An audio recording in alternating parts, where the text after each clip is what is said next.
नमस्कार दोस्तों, मैं डॉक्टर सत्यम पुरास, ईएनटी स्पेशलिस्ट यानी कान नाक गला रोग विशेषज्ञ।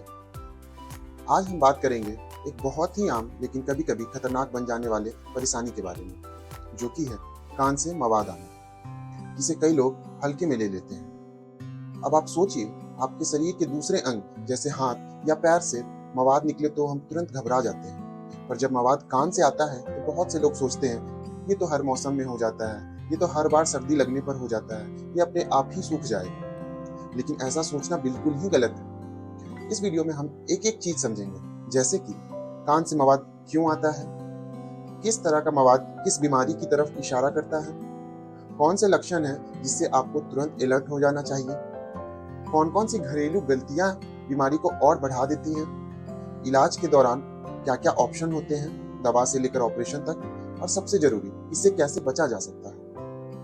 कान से मवाद क्यों आता है? चलिए सबसे पहले हम समझते हैं ये मवाद आता क्यों है। हमारा कान 3 हिस्सों में बटा होता है, आउटर ईयर यानी बाहर का हिस्सा, मिडल ईयर यानी पर्दे के पीछे का हिस्सा, और इनर ईयर यहाँ सुनने और संतुलन के नाजुक सिस्टम होते हैं। मिडल ईयर के पीछे एक छोटी नली होती है जिसे हम यूस्टेचियन ट्यूब कहते हैं। इसे आप एक तरह की सड़क समझिए जो आपके कान को नाक और गले से जोड़ती है। जब हमें सर्दी जुकाम होता है या नाक बंद रहती है तो यह नली भी सूज जाती है और बंद हो जाती है। ऐसे में जो मवाद या संक्रमण नाक या गले में होता है वो इस नली के रास्ते कान के मिडल पार्ट तक पहुंच जाता है। यानी अगर नाक की सफाई नहीं होगी या सर्दी ठीक से नहीं जाएगी तो संक्रमण आपके कान तक जा सकता है और मिडल ईयर इन्फेक्शन हो सकता है। इसलिए नाक का ध्यान रखना भी उतना ही जरूरी है जितना कि कान का। जब मिडल ईयर में कोई इन्फेक्शन हो जाता है, जैसे बैक्टीरिया या वायरस की वजह से, तो वहां मवाद जमा होने लगता है। मिडल ईयर में इन्फेक्शन को आप ऐसे समझिए जैसे आपके घर की पाइपलाइन में कहीं ब्लॉकेज हो गया है और उस ब्लॉकेज के कारण वहां पानी रुक सा गया है और उसमें गंदगी जमा होने लगी है।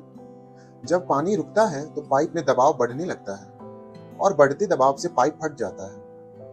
ठीक वैसे ही जब मिडल ईयर में मवाद जमा होने लगता है तो अंदर दबाव इतना बढ़ जाता है कि कान का पर्दा, जिसे हम ईयर ड्रम या टिम्पैनिक मेम्ब्रेन भी कहते हैं, फट सकता है। इसलिए इसे हल्के में बिल्कुल ना लें। और हाँ, बच्चों में ये खतरा और भी ज्यादा हो जाता है क्योंकि बच्चों की कान की बनावट बड़ों के कान की बनावट से अलग होती है। उनके यूस्टेचियन ट्यूब छोटी और सीधी होती है, उन्हें सर्दी जुकाम जल्दी होता है और उनका इम्यून सिस्टम भी बड़ों की तरह मैच्योर नहीं होता। मवाद कैसा दिखता है और उसका क्या मतलब होता है? मवाद का रंग, गंध और मात्रा डॉक्टर को बहुत कुछ बता देता है। जैसे पानी जैसा साफ मवाद वायरल इन्फेक्शन या एलर्जी को बताता है। गाढ़ा पीला या सफेद मवाद बैक्टीरियल इन्फेक्शन का संकेत है। मवाद में खून आना इस बात का संकेत हो सकता है कि कान का पर्दा हाल फिलहाल ही फटा है या अंदर कोई पॉलिप या ग्रैनुलेशन टिश्यू ग्रो कर रहा है। बहुत बदबू वाला मवाद पॉलीस्टिटोमा जैसी सीरियस बीमारी का भी संकेत हो सकता है।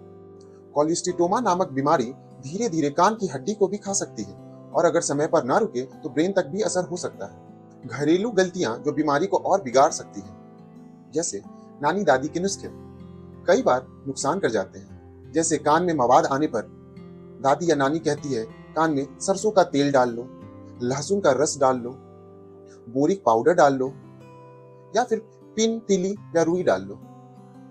ये सारी चीजें मवाद को अंदर की तरफ धकेल देती है। ये ठीक वैसा ही होता है जैसे आप आग बुझाने के लिए उस पर तेल डाल रहे हैं। ठीक वैसे ही जब आप कान में सरसों का तेल या लहसुन का रस डालते हैं तो आप असल में संक्रमण को और बढ़ावा दे रहे होते हैं। ये गर्म और नम माहौल बैक्टीरिया के लिए एकदम 5 स्टार होटल जैसा हो जाता है।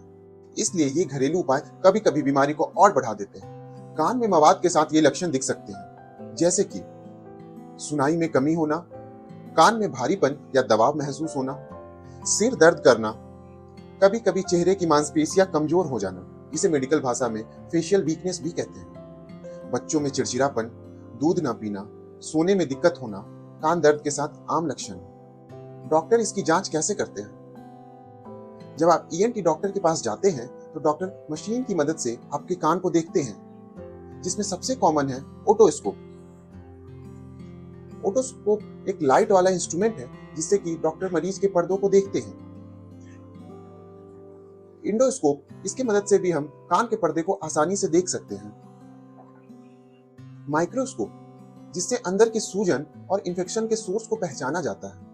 कल्चर टेस्ट, जिससे पता चलता है कि कौन सा बैक्टीरिया इस इंफेक्शन का कारण है।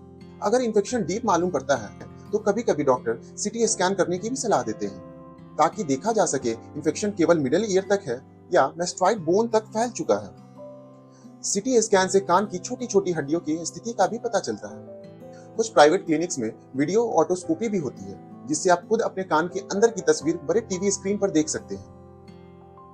कान से आते मवाद का इलाज कैसे होता है, आइए जाने step by step. Step 1, year cleaning. Micro suction machine से मवाद और गंदगी हटाई जाती है। कभी भी कॉटन बड से खुद से सफाई बिल्कुल ना करें। ध्यान रखें, कुछ लोग सोचते हैं कि रोजाना कॉटन बड से कान साफ करना चाहिए, लेकिन ये बिल्कुल गलत है। कान के अंदर एक नेचुरल क्लीनिंग सिस्टम होता है जो धूल मिट्टी को बाहर निकालते रहता है। अगर आप खुद से कॉटन बड या किसी तीली को अंदर डालेंगे तो कान का मवाद या गंदगी और अंदर की तरफ चला जाता है, जिससे संक्रमण और भी बढ़ सकता है। स्टेप 2, दवाइयां। एंटीबायोटिक्स ईयर ड्रॉप जैसे कि ओफ्लॉक्सासिन, सिप्रोफ्लॉक्सासिन इत्यादि। ओरल एंटीबायोटिक्स, ज्यादा इन्फेक्शन होने पर डॉक्टर्स ओरल एंटीबायोटिक्स भी देते हैं। पेन किलर और एंटी एलर्जिक दवाइयां जैसे कि पैरासीटामोल, डाइक्लोफेनाक इत्यादि। नेजल स्प्रे, अगर कभी नाक ब्लॉक रहती है तो डॉक्टर इसके लिए नेजल स्प्रे भी देते हैं। बच्चों की डोज हमेशा बड़ों से अलग होती है। डॉक्टर से बिना पूछे कोई भी दवा न दे, न ही कोई ड्रॉप बच्चों की कान में डाले। सर्जरी कब जरूरी होती है?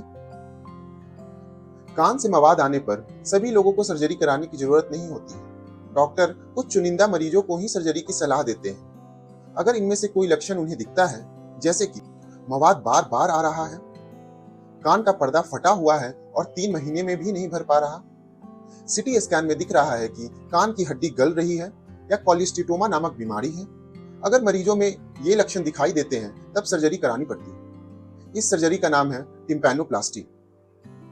इसमें फटा हुआ पर्दा जोड़ा जाता है, सुनने की शक्ति वापस लाई जाती है और इन्फेक्शन को जड़ से हटाया जाता है। कभी कभी अगर मवाद हड्डी तक पहुंच जाए तो मेस्टोइडेक्टोमी नामक ऑपरेशन करना पड़ता है।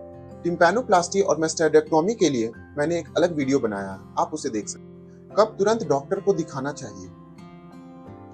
अगर इनमें से कोई भी लक्षण कान के मवाद के साथ दिखे तो तुरंत डॉक्टर को दिखाएं, जैसे कि तेज बुखार या सिर दर्द, खून वाला या बहुत ही बदबूदार मवाद, चक्कर आना, सुनने में तेज गिरावट, बच्चा आवाज पर प्रतिक्रिया न दे, आंखें उल्टी होना या आंखें घूमना, जी मिचलाना या उल्टी होना।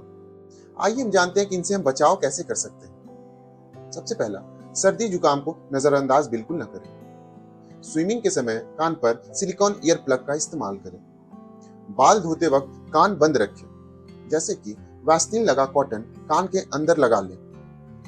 कभी भी किसी प्रकार की तीली, जैसे कि माचिस की तीली या फिर कोई लकड़ी, पिन, रुई से कान को ना कुरे दें। अगर खुजली ज्यादा है तो डॉक्टर से मिलकर इसके लिए दवा लें। बच्चों को भी ऐसा करने से रोकें।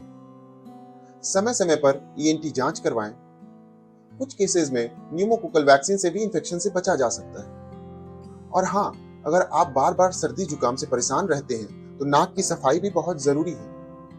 नाक बंद होने पर यूस्टेचियन ट्यूब भी बंद हो जाती है, जिससे मवाद जमा होना और भी आसान हो जाता है। इसलिए स्टीम इनहेलेशन यानी कि भाप लेना भी मददगार साबित हो सकता है। यह छोटी छोटी आदतें आपके कान को संक्रमण से बचा सकती है।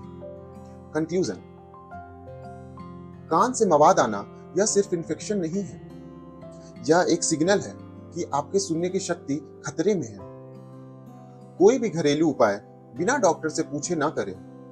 अपने और अपने बच्चों की भी कान की सेहत का ध्यान रखें। बच्चों में ये बात और भी जागरूक करने वाली है।